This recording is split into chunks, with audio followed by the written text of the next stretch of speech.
And that is what I think of when I think of the birth of Jesus. You have the God who spoke the world into existence, the God whom evil cannot overcome, the God who knows all, loves all, is in all, becomes a tiny, helpless baby. Will you all pray with me?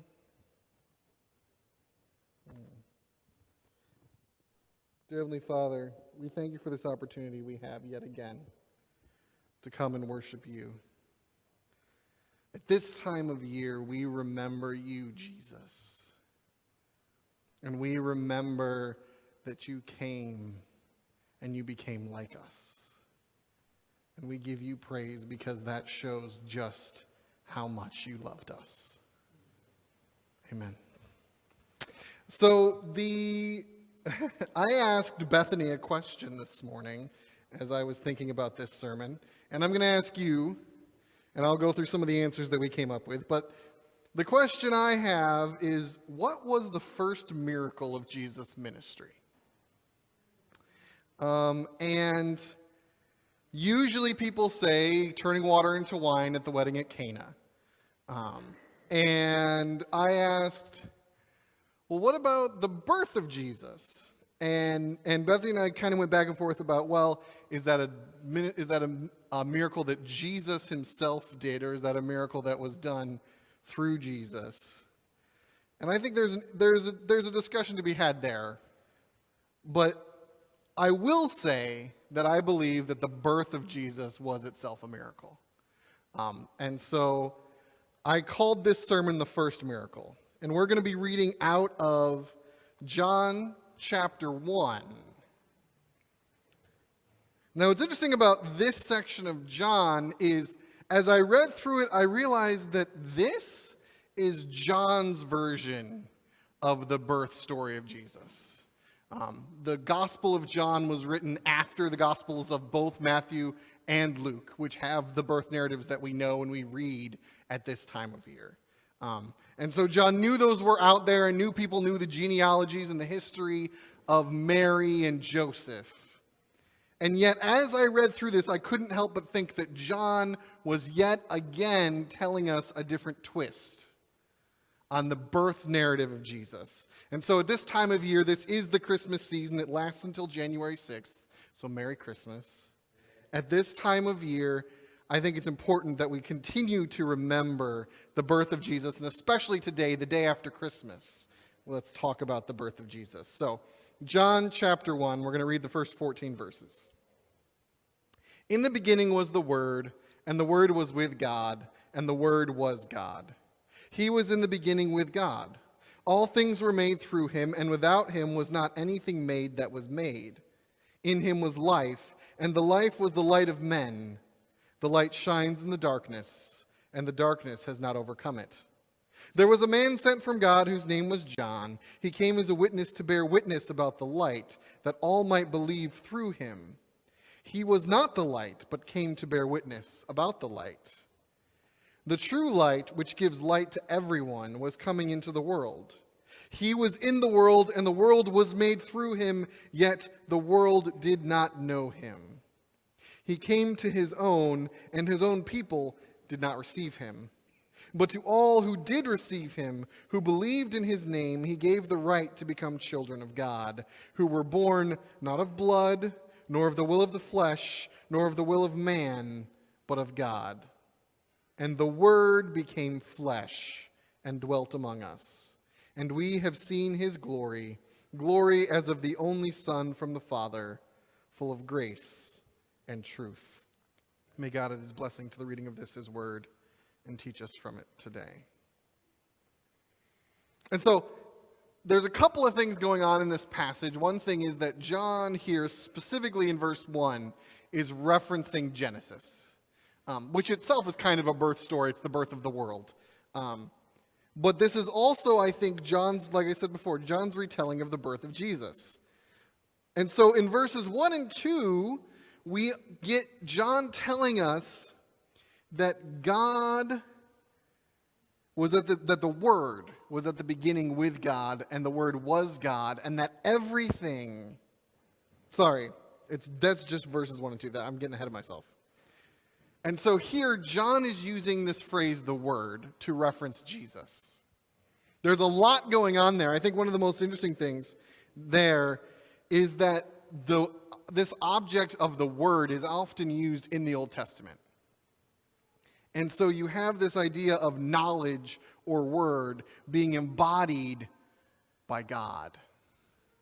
And so John here is saying that Jesus is God, that Jesus was with God at the beginning. And then we get into verse 3, and that all things were made through him. And I think this is an interesting literary device, I guess, that John is doing here, because he calls Jesus the Word. And when we think about the Genesis story, we hear that God spoke the world into existence. And so if Jesus is the Word, then it is the speaking that caused the world to be made. And so for John, Jesus is the vehicle by which the world was made. Jesus is God, and Jesus created everything because he is the Word. Something that Bethany reminded me of this morning is that Jesus embodies all that God wanted us to know about himself. Jesus is the Word that God spoke to us so that we can understand who God is. But here is the thing, okay? When I think about the Genesis story, and as we said, John here is referencing that, how insane is it that we have a story about God speaking the world into existence? He speaks, and the world becomes. He speaks and there is light. He speaks and there is ground. He speaks and there are animals. All of these things are not done by labor or by work, but by the word of God. How powerful is the God that we serve, who can speak the world into existence. And it is important for us to remember this, because as we get to verse 14, I think we will see the point that John is making. See, I feel like at Christmas time, we skip past this miracle of the birth of Jesus. Because we know what comes next, and we know the life of Jesus, and we know the death and resurrection of Jesus, and those are important things, and in fact, that's the most important thing about the life of Jesus. And yet, we forget how miraculous the birth of Jesus is. And so I want us to think here, as John reminds us, that the world was spoken into existence, and then that word is Jesus. So verses 4 and 5. In him was life, and the life was the light of men, and the light shines in the darkness, and the darkness has not overcome it. I love these two verses because it reminds us that no evil can overpower God.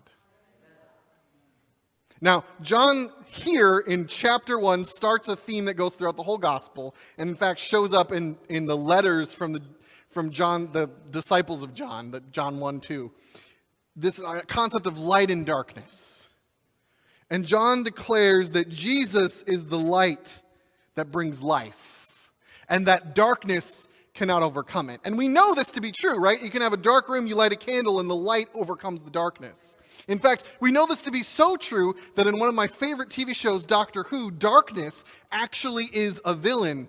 They're in a library, and there's shadows that are chasing them and killing them because the darkness is overcoming them. And if that were to happen, it would change the laws of everything we know, because God designed the world that light, even the tiniest of light, can overpower the darkness, because the darkness cannot overcome it. And so here, John reminds us of that and says, God is true light. And if God is true light, and we know that darkness does not overcome light, then we know that evil will not overcome God. And so he's setting us up for everything that is to come. But again, I want to stay at the birth narrative, so I'm going to move on. Verses 6 and 8 talk about John, the author of this gospel, and I'm not really going to get much into that, but he's referencing himself because he shows up later on in the story. Verse 9 and 10 say this. The true light, which gives light to everyone, was coming into the world. He was in the world, and the world was made through him, yet the world did not know him. True light. Jesus is not a false teacher. Jesus is not fake. Jesus is not a flashlight. He is the sun. And the light is for everyone, right? The light is coming into the world. And then yet we see verse 10. He made the world, but the world did not know him. Jesus is the one that created each and every one of us. He created everything you see.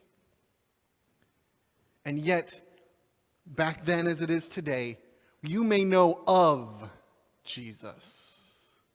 But the question is, do you know Jesus? See, this is my question. Would we recognize God if he stood right in front of us? Because as we know from the birth stories in Matthew and Luke, the God of the universe is born and laid to rest in a feeding trough for animals. Certainly not the place where the God of the universe should be born, at least so we think. And so he comes into the world, he made the world, and yet the world does not know him. Verses 11 to 13 are foreshadowing for other things to come. It says this, he came to his own, and his own people did not receive him. That is foreshadowing of the Jews rejecting Jesus. Verses 12 and 13, but to all who did receive him, who believed in his name, he gave the right to become the children of God, who were born not of blood, nor of the will of the flesh, nor of the will of man, but of God. That is a foreshadowing and a reminder of the adoption we have into the family of God through Jesus Christ. But again, I say, my point this morning is to talk about the miracle of the birth of Jesus. And so I want to sit in verse 14. And the Word became flesh and dwelt among us. And we have seen his glory, glory as of the only Son from the Father, full of grace and truth. So, what I love about verse 14, and what I love about this, what the argument that John is making here, starting at verse 1, is that the God of the universe, the one who spoke the world into existence, becomes human.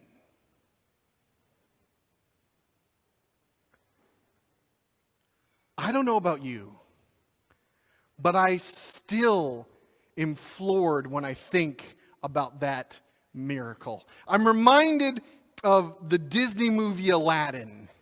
Right after Jafar gets his wish to become a genie, he says, "Phenomenal cosmic power." And then they hold up the lamp, and he gets sucked into the lamp, and Aladdin goes, "Itty bitty living space."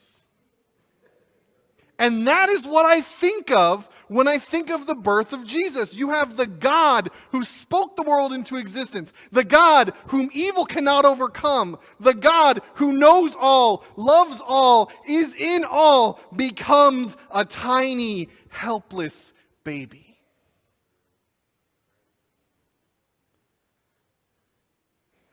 I don't know if we actually comprehend what that means. How immense that is.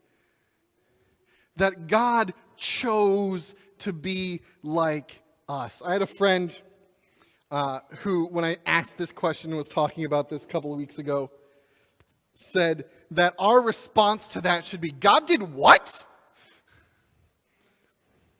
See, because even at the time of John writing this, the time of Jesus, you guys know the myths of the Greek gods, right? So you have Zeus and Ares or Hades, and you have all these, okay? Those gods, those mythical gods in Greece, and Rome, but those mythical gods never chose to take on all that it was to be human. Of course, you have some stories of Zeus pretending to be a human so that he can mess around with earthly women because he's crazy like that, but he didn't actually become a human for a long period of time to suffer like a human. And so the story of the birth of Jesus is a story of God choosing to give up, choosing to accept the infirmities, the sufferings, the day-to-day mundaneness of what it means to be a human. In fact, so there's a show, it's kind of big at this point, it's called The Chosen. And so you can, if you look it up, you can look it up on YouTube. They have all the first season up on YouTube. It's a show about really the Gospels. And there's an episode in season 1 where you see Jesus sleeping on the ground, waking up, going down to a river, washing and brushing his teeth. And we were sitting, when Beth and I were watching this, she turns to me and she says, I never thought about Jesus having to brush his teeth. And in fact, later on in that same episode, because he's a carpenter, so he's carving something, he cuts his hand. And he has to wrap it up and bandage it up. And she says, I never thought about the fact that that would have happened to Jesus. That he would have been cut. We know he bled. Like we know it was able for him to be cut and bleed because it happened later on at the cross. But we don't think that the God of the universe had to take a shower every morning. We don't think that the God of the universe cut his hand. We don't think that the God of the universe had halitosis. And yet, this is what we get here in John. And this is what makes it so amazing. See, Matthew in his gospel, when he's talking about the birth of Jesus, in Matthew chapter 1, quotes from the prophet Isaiah. And I actually read where that quote is from in Isaiah, and that verse, he pulls one verse out that makes sense for the birth narrative, and nothing else around that verse makes any sense for the birth narrative whatsoever. So Matthew was inspired by God to pull that out, I can tell you this. But in Matthew chapter 1, verse 23, we have, Behold, the virgin shall conceive and bear a son, and they shall call his name Emmanuel. And then Matthew adds, which means God with us. This is what's miraculous about the birth of Jesus. That God came to be with us. And yet at the same time, this is not new for God. Because if you look at the Old Testament and you look at Exodus and you look at the Exodus story, God is homeless with Israel for 40 years. God dwells with his people wherever they are. God wrestles with Jacob and gives him a new name. God is a personal God. God has from the beginning in the garden been with his people, and yet we forget this about God. We forget that God is a God who wants a relationship with us. We focus so much on the fact that we are not worthy, and let me make it sure, we are not worthy, that we forget that God says, I will make you worthy. Certainly, as we are told in the Old Testament, none shall see God and live. And in fact, when Moses saw the backside of God, his face glowed. But the thing about the God that we serve is that he is a God who desires a relationship with us so much that he's willing to give up all the privileges of being God to become like us. This is in fact what we see in Philippians chapter 2. I could probably quote it from memory, but I'm going to pull it up. Philippians chapter 2, verses 6 and 7 say this. Jesus Christ, who though he was in the form of God, though he was God, that word form there means same essence. Though he was in the form of God, did not count equality with God a thing to be grasped. That word grasped there is a thing to be hoarded. Think of a dragon hoarding gold. Jesus didn't consider being God a thing to keep from everyone. But he emptied himself by taking on the form of a servant and being born in the likeness of men. So here in Philippians, Paul is saying the same thing. God became man.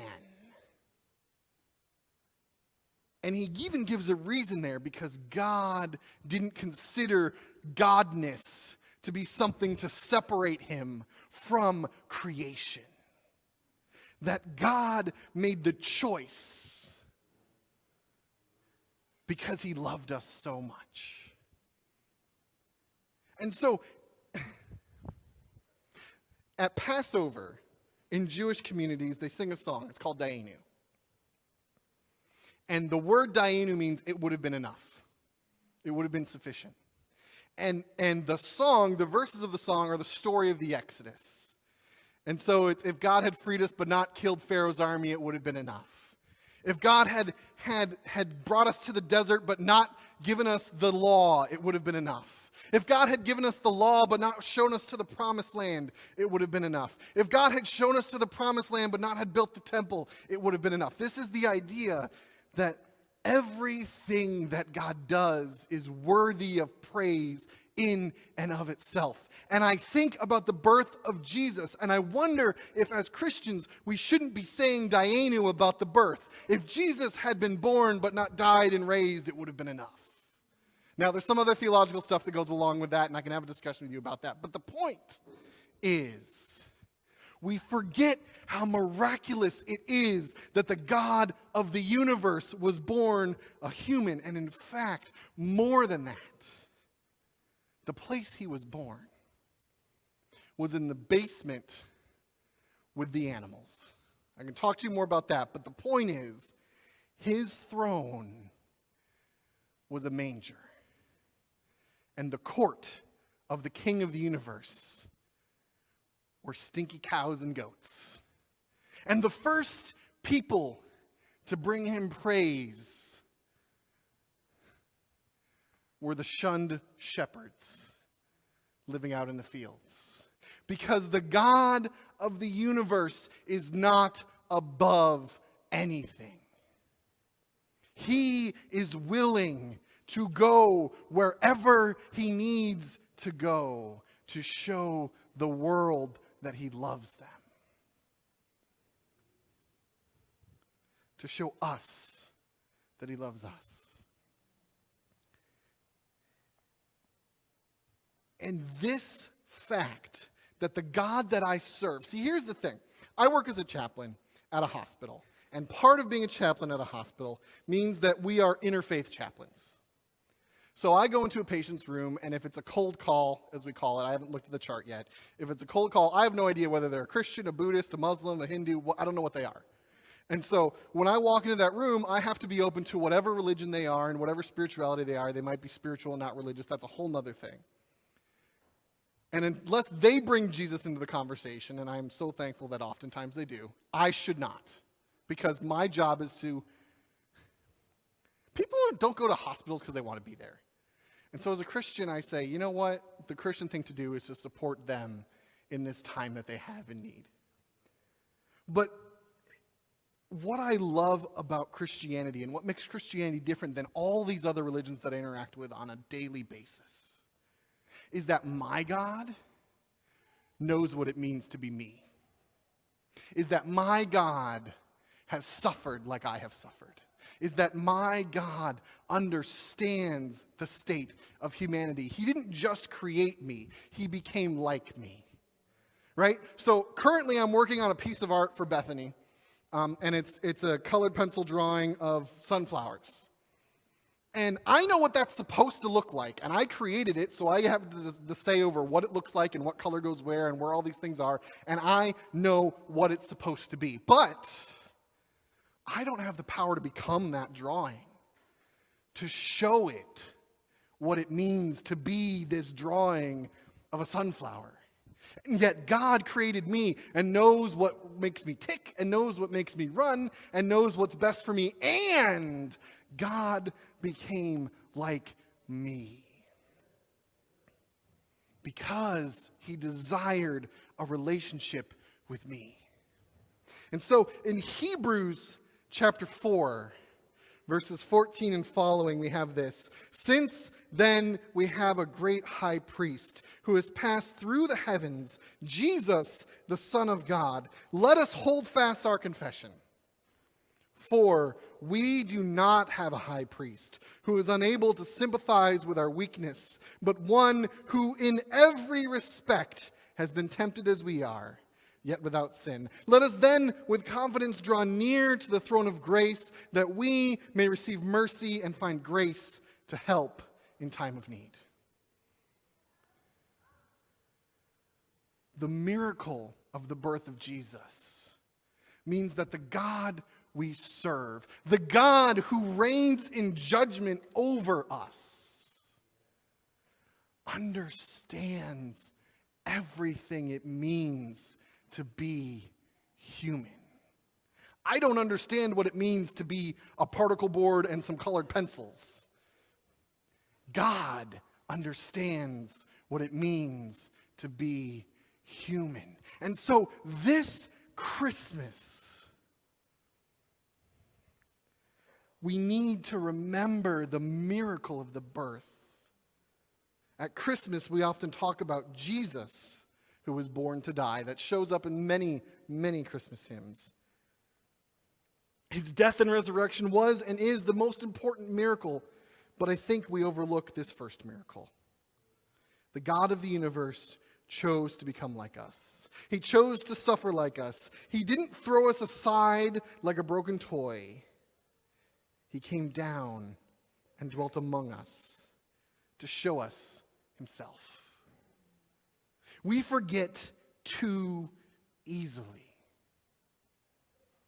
It is this time of year that we need to remember just how personal God is. When things are darkest, he is the light. It is this time of year that we need to remember that God did not have to come down, but he chose to. And that God's name is Jesus. And the beautiful thing about Jesus